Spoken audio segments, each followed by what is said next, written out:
Welcome back, wrestling fans, to part 2 of Wrestle Talk Show, our relaunch since, simply put, getting a new computer and better webcam software. Props to my sister for that. Where we last left off, the WWE Network. Is it worth the buy as fans, as subscribers approach their first 6-month renewal? And simply put, even if you don't watch it, if you do the math at $50 to $80 after taxes and fees with your local cable provider, $10 a month for pay-per-views alone, I think will sell the network. In regards to the lawsuit that WWE is at $800,000 to the $1 million that it promised its shareholders, like I said, these are the same shareholders that the past three quarterly financial conference calls, when Linda McMahon refers to the wrestling business, by the way, the 2-time running and losing for U.S. Senate seat, Linda McMahon, calls our industry, the wrestling industry, a cradle to the grave. You never know when it's going to bottom out. Is fair because for, what was it?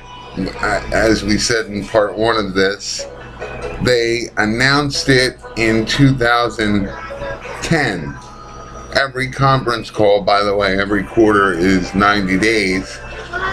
Every conference call from the initial money Vince took to every year after that until its launch last, or what, the beginning, a couple months ago, it's unfair to WWE shouldn't have given that figure because, like we said in the first part of this, when you factor in the kinks of launching a new website or new interactive anything these days, you figure you need to allow, could be anywhere from a couple days to a month for said interface to work itself out. Like a lot of subscribers are complaining that the interface is overly complicated and everything like that. Well, in regards to that, give them a couple months as it progresses and they add content to it and they update it regularly, as we already know. It will become easier. But yes, I do agree, give shareholders back a percentage of their money. But on the same edge of the sword, no, these are the same shareholders that quarter after quarter stand behind WWE. The network itself took years after its announcement to the board and shareholders. It took years to actually come to fruition. So, yes, give them back their money, only for WWE to take it back in the long run and say, see, we told you it's a cradle of the grave business. There's going to be projects that you think in paper, like I said, $10 pay-per-views alone, and the content that's on the WWE network will sell the network. People that want to be on it will be on. Now, they have to market. They've got their 800 and whatever thousand out of the million they projected. What people are failing to realize now is they have to market to the 200,000 that they didn't obtain. And when they do that, they'll obtain the $1 million subscriber rate that they aimed for. Moving on, in our first episode, we said that this episode was going to be about the TNA downfall, as last reported, and people are getting a little confused. No, TNA Wrestling is not with Spike TV anymore, but the deal itself does not expire. until October. Now, we said in the first part of this episode that it's a shame because as of New York last week, when they were in the Hammerstein Ballroom, it said that the locker room is more fired up than ever. But Dixie Carter's had, from 2001, well, 2001 they were still a good product, still a good secondary. And it's just amazing how you can go from a secondary to not being relevant at all. And the notion that someone can run any business, like we said before, any business like Dixie Carter has, within 4 years run it into the ground where it's not even competition anymore. And Spike TV, the network for men, the network for everything sleazy, doesn't want to be associated with TNA. Doesn't that say something? As I said, Dixie Carter can't run a hot dog stand, let alone a wrestling promotion. And if me or you were to lose the kind of money that Dixie Carter has lost in the last 4 years, we'd be fired. And that's why I said review the TNA books, because she's doing something behind somebody's back financially, because 90% of the time you get financial crimes out of these. Like I said, she just blew money to blow money and to take character gimmicks and within a week destroy them, destroy stories that could have spanned months and storylines that could have spanned months by having your reveal and conclusion within 2 weeks of each other is bad creative. And as, like we said, Wade Keller said from the PW Torch, it's not, Dixie Carter isn't just the problem. TNA will fix itself when it fixes its creative department problem. Now, for all the money TNA has spent on bad things, you'd think it should go out on a limb now and say, okay, the last 90 days Spike TV has been watching us. We haven't conducted ourselves in the business fashion that we normally carry ourselves in that gets us auto-renewed. Because remember, the TNA Spike relationship was never questioned until the last 3 months, when TNA started, from a business perspective, started doing the complete opposite of what a cable network wants to see. I believe there are some people on both sides of the fence that see how much money is being wasted, especially in already struggling Spike TV that used to have TNA be its flagship, settled for the 0.8 to 1.0 rating the last 3 to 4 years, just to say it had that rating in that time slot.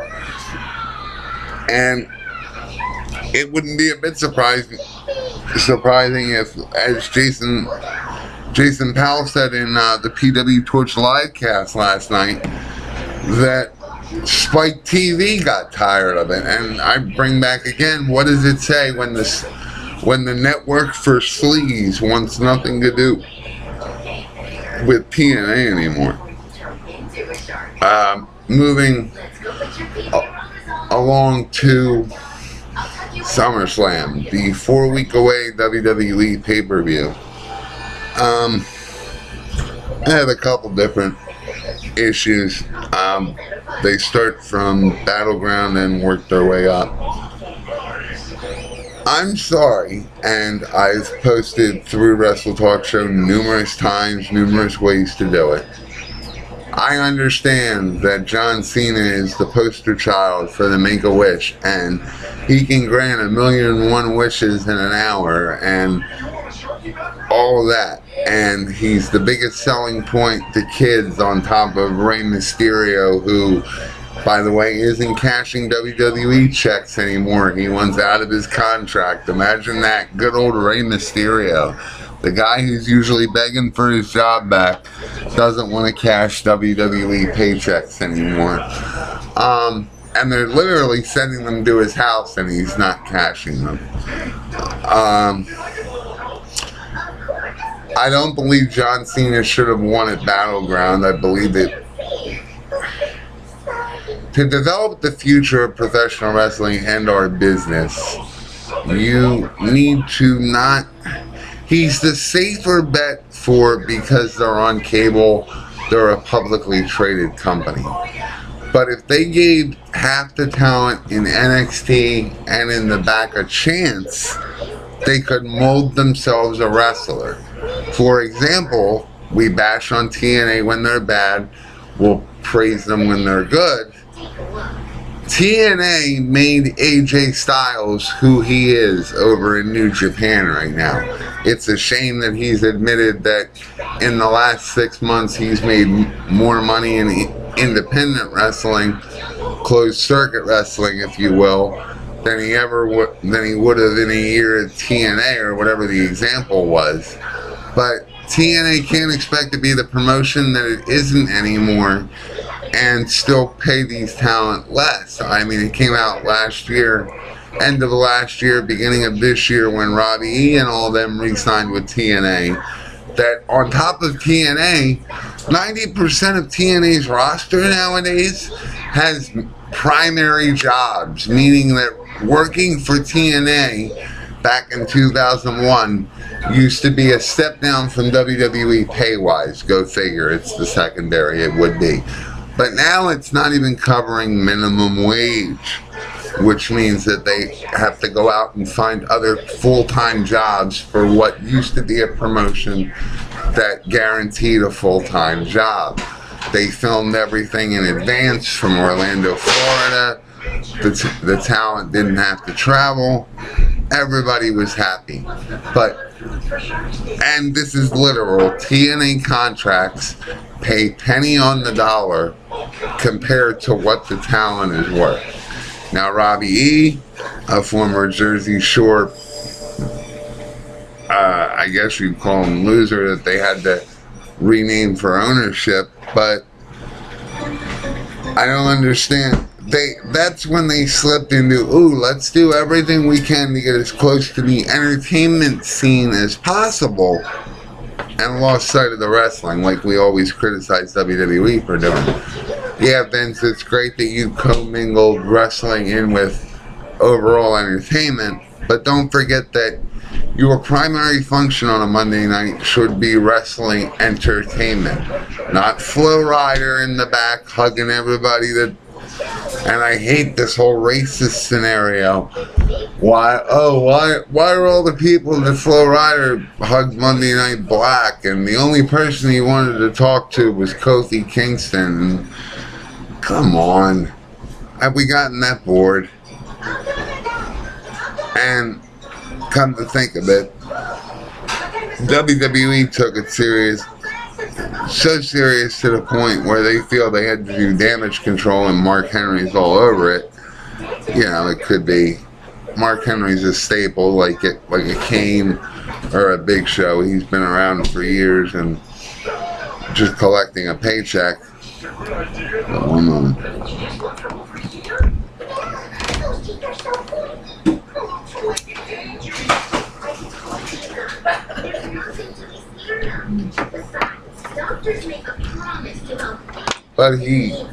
But those are wrestlers that are permanent jobbers. Like Kane has the talent. I think they should have given him another title run after his less than 24-hour run where he lost to Stone Cold Steve Austin the very next night. Kane's only been champion once. For a guy that's been collecting a contract for 10 years to just be a kind of a role-playing character when it comes to putting someone over, you have nothing to lose. And Mark Henry is exactly that. They have nothing to lose by having him come out and say that the WWE is not racist and this, that, and the other thing. But I just think in general, too much of nothing is being made into a big deal. And we will now take a moment to introduce you to our sites. You can view this video and over 100 more with hours of free content at this YouTube channel. We're going to slowly transition all the archived video over to the new YouTube channel, youtube.com/CWE Company. We expect they give us about a week to move all the other videos over to this main page, and check back on this page regularly, youtube.com/Joshua Zimmerman, for the latest Wrestle Talk Show news, at Twitter at CWE Company, facebook.com/Wrestle Talk Show. Videos will always be posted there. There, it's a fully interactive site where you tell us what you want in your wrestling entertainment. We discuss the wrestling topics of the week and apply it to the videos that you see here today. Good to be back, and all we can hope is that you enjoyed this. I don't want to go on too long, but just to recap what we discussed, and there'll be another video tomorrow. TNA, seen this coming, had a chance to dig itself out of a hole, and didn't. Spike TV being vague on the position, the current status of the contract, leads you to believe either Spike just wants the fake heat up until October, when we already know they're formally the contract is over. Could be a reason. Oh, let's keep them watching. We're going to drop it anyway, but let's keep it going. They know it's going to be on until October. That's an angle. There's also the fact that TNA, like we said, doesn't have its own identity. The last couple of years, with the decline in ratings, decline in people, it needs a new creative department. Just fire everybody. You can't go wrong. Yeah, you might lose. Out of every 3 writers that are sitting in front of you, you might lose one that knew what he was doing. But the product that you're producing now is just photostatic copies of what WWE does, and that isn't what separated TNA from being a secondary product when WWE programming wasn't on, or as they were a good secondary when they created stars like AJ Styles, and they need to go back to the grassroots of wrestling and start creating their own talent instead of photocopying storylines that belong to other wrestling promotions. TNA just needed to find its creativity. It probably won't matter, as they just launched the 6-sided ring. They're having their live events, taping months in advance, like we said. But it doesn't take away from, you had years to do this. And with Spike TV itself not doing well, having so many reboots over the years, television for men, etc., etc., either Spike doesn't see it can't lose anymore by getting rid of TNA, and it doesn't feel it can gain anything by keeping it. And that's kind of waiting till the last minute, considering Dixie Carter should have known that her product's been in danger for the last, and this is being generous, the last 2 to 4 years. Because they don't have any creativity. They're taking whatever's, the writers aren't inspired to do anything good for the product because the product isn't doing good. If you were a staff writer on a product that just went through the motions and kept getting week-to-week airtime, you'd be like, okay, I'm still going to get a paycheck. They're going to spit out, they're going to use whatever we spit out. Mine. It's my turn. Why not? It's my turn. Why not just sit back here and write anything you want? Come here. No. Why not just write a story about nothing and leave it at that. More or less, let me get back on topic here. The writers aren't inspired to do anything creative for the product because week to week the product still manages to get cable time. Josh. Second, the writers that they have aren't creative writers on a wrestling level. Mommy. TNA has convoluted its storyline so many times that one is drifted into the other or unconcluded and all that happy stuff. So many times, I think its own creative department has lost faith in itself. They know that TNA, the executives, are going to run with whatever they spit out, so they do their jobs. They spit out something for that impact. It's a shame that what's being taped now is some of TNA and the talent's best work. But like I said this morning, all I can hope is that the talent has work when TNA does eventually fall. Until next time, my friends, email your questions, comments, concerns about and for Wrestle Talk Show to CWE Wrestling ENTINC@gmail.com, Facebook.com/Wrestle Talk Show. Oh yeah! Until next time, that's my sister making an ass out of me. Have a great day. Thank you.